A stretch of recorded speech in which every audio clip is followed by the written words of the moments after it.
développer l'historique de sa chaîne YouTube. Si vous êtes également confronté à cette situation, alors dites-vous que vous êtes tombé sur la bonne vidéo et que vous aurez tout au long de cette vidéo une solution ultime pour pallier à ce problème qui vous dérange peut-être depuis des jours ou bien des semaines ou des mois et voire même des années.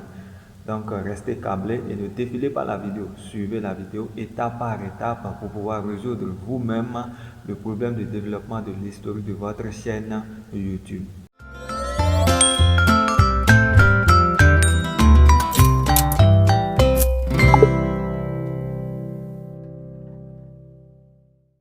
Avant d'aborder toute chose, j'aimerais bel et bien attirer votre attention sur un truc très primordial et important. Il s'agit là des règles de la communauté YouTube. Parce que tout se repose sur les règles de la communauté YouTube. Si aujourd'hui vous êtes confronté à une notification qui vous dit de développer l'historique de votre chaîne YouTube, il faut vous poser la question de savoir est-ce que j'ai respecté les règles de la communauté YouTube. Et je m'en vais là pour énumérer les 3 règles de la communauté YouTube qui sont très importantes à ne pas enfreindre. La première règle de la communauté YouTube est le respect mutuel, c'est-à-dire qu'il faut promouvoir un environnement respectueux, un environnement propice aux échanges entre les créateurs et spectateurs.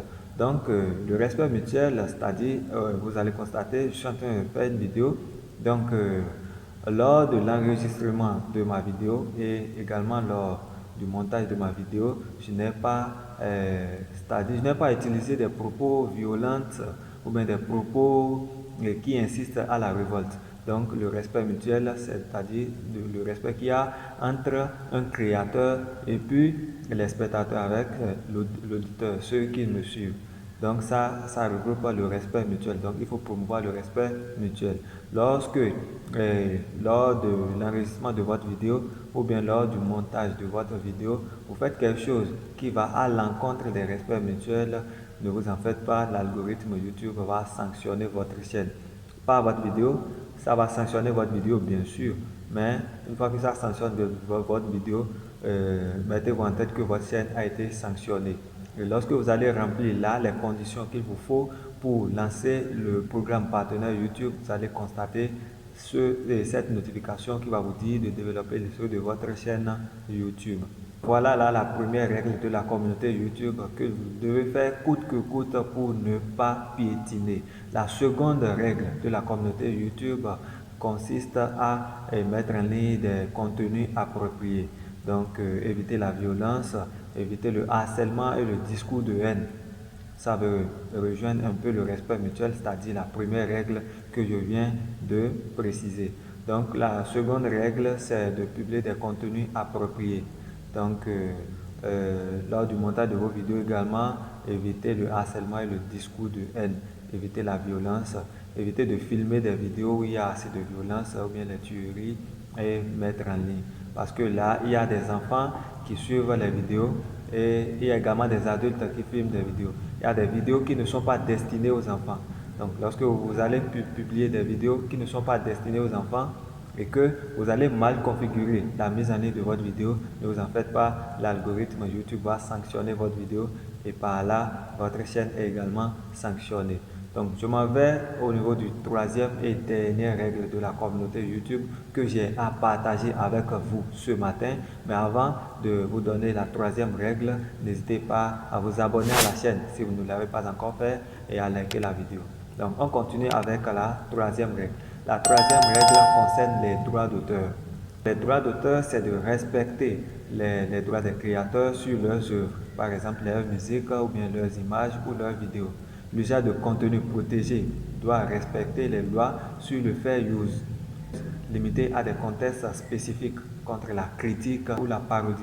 L'utilisation non licite du contenu protégé peut empêcher la monétisation de vidéos. Donc, respecter les droits d'auteur est crucial pour protéger la créativité et l'innovation de votre chaîne YouTube. Donc, voilà en quelque sorte ce qu'il faut retenir sur les droits d'auteur. Donc, les droits d'auteur en résumé, c'est-à-dire peut-être quand vous allez vouloir monter votre vidéo et que vous voulez mettre un peu du rythme pour que ceux qui suivent vos vidéos soient un peu tendres et vous décidez de mettre peut-être une portion de bits d'un artiste qui n'a pas rendu gratuite l'utilisation de son œuvre et que vous utilisez cette musique-là ou bien ce beat-là lors du montage de votre vidéo, lorsque vous allez poster ça, lorsque vous allez mettre en ligne cette vidéo-là, l'algorithme YouTube va reconnaître automatiquement que le beat ou bien la musique que vous avez utilisée pour monter votre vidéo là ne correspond pas, que cette vidéo là est déjà bloquée par les droits d'auteur, c'est-à-dire cette vidéo est protégée par le droit d'auteur. Donc quand vous publiez des vidéos dans lesquelles il y a dans lesquelles il y a des œuvres protégées par les droits d'auteur, l'algorithme YouTube va restreindre votre vidéo et carrément l'algorithme YouTube va sanctionner votre vidéo. Voilà le résumé des 3 règles de la communauté YouTube que j'ai décidé de partager avec vous ce matin. Pourquoi j'ai décidé pour parler des règles de la communauté YouTube en premier lieu? Parce que c'est très important et par conséquent, je vous exhorte de faire tout possible pour être à jour avec les règles de la communauté YouTube. Donc, on revient maintenant au développement de l'histoire de notre chaîne YouTube. Moi-même, j'ai été confronté à ce problème-là. Moi-même, j'ai reçu cette notification lorsque j'ai atteint les 1000 abonnés et j'ai dépassé la barre des 4000 heures de visionnage. Et on me dit toujours de développer l'historique de ma chaîne YouTube. Voilà la solution que j'ai appliquée à ma chaîne et actuellement ma chaîne est partenaire YouTube et ma chaîne est en train de monétiser de l'argent. C'est-à-dire ma chaîne est en train de générer de l'argent depuis quelques mois. J'ai décidé là de vous partager la solution que j'ai appliquée à ma chaîne pour pouvoir débloquer ce problème-là. Donc, restez toujours câblé, parce qu'il a dit qu'il ne faut pas sauter une étape, parce que ces étapes-là, vous devez suivre ça à la norme pour pouvoir résoudre ce problème-là. Donc, c'est une solution qui marche et ça a marché avec ma chaîne. Ça a marché correctement avec ma chaîne. Aujourd'hui, je génère déjà de l'argent à travers cette chaîne-là. Donc voilà, au premier abord, j'ai énuméré les règles de la communauté YouTube, c'est-à-dire les règles que vous ne devez pas piétiner. Donc si vous n'avez pas piétiné aucune de ces règles-là, je vous assure qu'une fois que vous atteignez la barre des 1000 abonnés et des 4000 heures de visionnage, en même temps, vous allez voir des instructions très simples et claires qui vont vous permettre de devenir partenaire YouTube. Donc, si vous atteignez les conditions requises pour monétiser votre chaîne YouTube et que vous recevez une notification vous disant de développer l'historique de votre chaîne, alors essayez d'analyser votre chaîne, d'inspecter votre chaîne pour voir si vous n'avez pas enfreint à aucune des règles de la communauté YouTube. La concordance de vos vidéos, je veux dire quoi par là? Lorsque vous développez une niche et que vous publiez à la longue des vidéos qui ne tiennent pas compte de cette niche-là, lorsque vous allez atteindre les conditions requises pour que votre chaîne soit monétisée, ne vous inquiétez pas, vous allez également recevoir cette notification vous disant de développer l'histoire de votre chaîne YouTube parce que vous êtes sorti du cadre dans lequel vos vidéos doivent être concentrées. Je prends par exemple, vous avez créé une chaîne YouTube concentrée sur la catégorie du sport, la catégorie du football. Et qu'à la longue, vous avez publié des vidéos sur le football, effectivement, et là, au niveau de la 5e ou bien la 7e vidéo, vous commencez par publier des vidéos de danse, ou bien les vidéos de cuisine ou les vidéos du digital. Vous voyez que cette vidéo-là n'est pas en concordance avec la niche que vous avez choisie. Donc, faites tout possible pour publier des vidéos qui sont en concordance avec le thème de votre chaîne YouTube. Donc, si vous publiez des vidéos qui sont hors concordance de votre niche, ne vous en faites pas, l'algorithme YouTube va vous dire de développer l'histoire de votre chaîne YouTube malgré que vous avez rempli les conditions requises pour monétiser votre chaîne YouTube. Donc là, voilà le premier point qui est à la base de cette notification-là. Le second point repose sur les droits d'auteur. Et je vous ai dit déjà ce que c'est que le droit d'auteur. Lorsque vous republiez les vidéos d'autrui, votre chaîne sera frappée par les droits d'auteur. Et lorsque votre chaîne est frappée par les droits d'auteur, peu importe, peu importe le nombre d'abonnés que vous aurez, peu importe le nombre d'heures de visionnage que vous aurez, votre chaîne ne sera pas monétisée tant que vous ne retravaillez pas cette chaîne YouTube-là. En dehors de ça, il y a également les commentaires. Si dans vos commentaires, on constate des harcèlements ou bien des discours de haine, ne vous en faites pas. L'algorithme YouTube va vous dire de développer l'histoire de votre chaîne YouTube malgré que vous avez atteint les conditions requises pour monétiser votre chaîne YouTube. En dehors de cela, il y a un aspect crucial concernant les miniatures. Donc, vous allez revoir vos miniatures.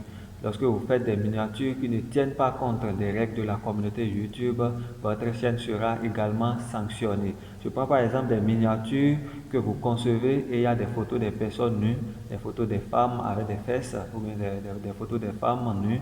Et comme ça, là, quand vous mettez ces miniatures-là, l'algorithme YouTube sanctionne votre chaîne sans que vous ne le sachiez. Donc, en dehors des miniatures également, je vais parler là des tags, les hashtags, c'est-à-dire les mots-clés. Donc, au niveau des mots-clés, ce sont des mots qu'on met pour que, c'est-à-dire des mots de référencement, quoi, pour une vidéo donnée. Donc, ce sont ces mots-là qui vont permettre à notre vidéo d'avoir un peu plus d'audience. Donc, il y a certaines personnes au niveau de ces tags-là, de ces mots-clés-là, qui mettent des mots qui ne concordent pas avec les règles de la communauté YouTube. Donc, évitez de mettre des mots qui ne respectent pas les règles de la communauté YouTube au niveau des mots-clés ou au niveau des tags. Donc, voilà en quelque sorte les trucs que vous devez éviter. Et lorsque vous allez éviter ces choses-là, je vous assure que votre chaîne va participer, c'est-à-dire votre chaîne sera admise au partenariat YouTube. Stop, j'ai un produit à vous proposer, j'ai un produit d'une grande importance à vous proposer. Qu'est-ce que c'est? Des comptes TikTok déjà monétisés, plus une formation du meilleur formateur TikTok, Enzo Lieu, juste à un prix de 110 euros. Et ce n'est pas fini, nous allons vous garantir un revenu estimé de 25 euros sur chaque chaîne payée. Ceci étant, laissez-moi un message par mail à l'adresse renseignée tout juste en bas de cette vidéo ou bien contactez-moi directement via WhatsApp au numéro que vous allez voir au niveau de la description de la vidéo. Donc nous allons continuer avec les solutions pour pallier aux problèmes du développement de l'historique de votre chaîne YouTube. Les raisons pour lesquelles vous pouvez recevoir ce message ou bien cette notification-là sont quoi? La première raison, c'est le droit d'auteur. Lorsque vous republiez les vidéos d'autrui, lorsque l'une de vos vidéos est frappée par les droits d'auteur, première raison. Et seconde raison, lorsque vous publiez des commentaires inappropriés, c'est-à-dire des commentaires, des commentaires marqués de violence ou bien de harcèlement, c'est ça la seconde raison. La troisième raison, lorsque vous mettez des miniatures qui ne tiennent pas compte des règles de la communauté YouTube. Et la quatrième raison, lorsque vous faites des tags qui ne sont pas conformes au règlement de la communauté YouTube. Voilà les quatre raisons qui peuvent faire que vous receviez cette notification-là. Et qu'est-ce qu'il faut faire afin que votre chaîne puisse participer au programme partenaire de YouTube? C'est très simple. Lorsque vous avez une vidéo qui est frappée par les droits d'auteur, la chose à faire, ce n'est pas de faire la troncature de cette vidéo. Ce n'est pas de retoucher cette vidéo. La chose primordiale à faire, c'est de supprimer carrément cette vidéo. Donc, vous devez supprimer toutes les vidéos qui sont frappées par les droits d'auteur sur votre chaîne YouTube. Vous allez également revérifier tous les commentaires au niveau de votre chaîne. Vous allez revérifier les commentaires. Et quand vous allez constater qu'il y a un commentaire qui ne tient pas compte des règles de la communauté YouTube, veuillez supprimer également ces commentaires-là. Et j'attaque là les miniatures. Lorsque vous avez mis des miniatures qui ne tiennent pas également compte des règles de la communauté YouTube, vous devez remplacer ces miniatures-là. Il faut supprimer ces miniatures pour en faire une autre miniature de pointe, des miniatures de haut niveau, des miniatures de bonne qualité. Et en troisième lieu, veuillez revérifier vos tags, veuillez revérifier les mots-clés. Lorsque dans vos mots-clés, il y a des mots qui ne tiennent pas compte des règles de la communauté YouTube, veuillez remplacer ces mots-là ou les supprimer carrément. Donc voilà en quelque sorte les quatre solutions que vous devez appliquer à votre chaîne YouTube pour pouvoir mettre fin au problème du développement de l'historique de votre chaîne YouTube. Je vous assure que si vous ne retravaillez pas votre chaîne, comme je suis en train de le dire actuellement, vous pouvez même avoir 10 millions d'abonnés, mais on va toujours vous dire de développer l'histoire de votre chaîne YouTube. Et je profite de l'occasion pour vous proposer une seconde offre, celui de retravailler votre chaîne YouTube. Mon équipe et moi sommes disposés à retravailler votre chaîne YouTube qui a été victime du développement de l'histoire de votre chaîne YouTube pour décrocher le programme partenariat YouTube. Mais ce n'est pas gratuit, c'est payant. C'est payant et c'est élevé à une somme de 30 euros. Donc, si vous êtes intéressé, vous pouvez également me contacter via WhatsApp ou bien me contacter via mail à travers mes adresses qui sont à la description de cette vidéo. Donc, voilà en ce qui concerne ma seconde offre pour décrocher le programme partenaire YouTube. Donc, voilà ces solutions-là et essayez de mettre en pratique ces solutions dès maintenant. Vous allez constater que quelques semaines après, votre chaîne YouTube va recevoir une notification vous disant de suivre les instructions pour participer au programme partenaire. Il y a quelque chose de très important que vous devez savoir au niveau des droits d'auteur. Lorsque vous supprimez des vidéos qui sont frappées par les droits d'auteur, vous allez constater que l'heure de visionnage générée par cette vidéo-là a été supprimée de votre chaîne YouTube. Toutes les heures de visionnage générées par la vidéo dont vous avez supprimé, ces heures de visionnage-là seront soustraites des heures de visionnage globales de votre chaîne YouTube. Je prends un exemple. Lorsque vous avez une vidéo et qui a été frappée par les droits d'auteur et que cette vidéo-là a enregistré 2000 heures de visionnage par exemple, et que au préalable, votre chaîne a accumulé 5000 heures de visionnage. Donc, quand vous allez supprimer cette vidéo qui a été frappée par les droits d'auteur de 2000 heures de visionnage, vous allez constater 2 jours après, parce que l'algorithme YouTube fait la mise à jour de 48 heures. Donc, vous allez constater 48 heures après que l'heure de visionnage au niveau de votre chaîne a diminué. L'heure de visionnage va quitter 5000 heures de visionnage pour 3000 heures de visionnage parce qu'elle a retranché les 2000 heures de visionnage générées par une vidéo inappropriée. Donc, lorsque votre heure de visionnage va diminuer et revenir à 3000 heures de visionnage, ça veut dire que la seconde condition pour participer au programme partenariat YouTube n'est pas encore remplie. Mais le nombre d'abonnés reste toujours inchangé. Peu importe votre nombre d'abonnés et peu importe le nombre de vidéos que vous allez supprimer sur votre chaîne, votre nombre d'abonnés est toujours inchangé. Mais l'heure de visionnage change, l'heure de visionnage diminue. Donc lorsque l'heure de visionnage va diminuer, vous devez encore retravailler votre compte. Vous allez patienter et retravailler votre compte de telle sorte que vous respectiez les règles de la communauté YouTube. Donc vous allez republier encore des vidéos de telle sorte que vous respectiez les règles de la communauté YouTube jusqu'à ce que vous atteigniez la barre des 4000 heures de visionnage. Donc là, lorsque vous allez atteindre la barre des 4000 heures de visionnage, vous allez voir que les instructions vont s'ouvrir à vous très facilement et banalement. Et là, vous allez participer au programme partenaire YouTube. Et donc voilà, c'est la fin de la vidéo. J'espère que vous avez touché du doigt un peu ce dont vous avez voulu en cliquant sur cette vidéo. J'espère que vous avez bien cerné les solutions ultimes à respecter pour pouvoir monétiser votre chaîne YouTube, c'est-à-dire pour être éligible au programme partenaire YouTube. Pour toute autre préoccupation, vous pouvez me les mettre en commentaire ou bien me contacter via inbox et à mes contacts au niveau de la description de la vidéo. Ainsi, on va se poser compagnie. Je vous dis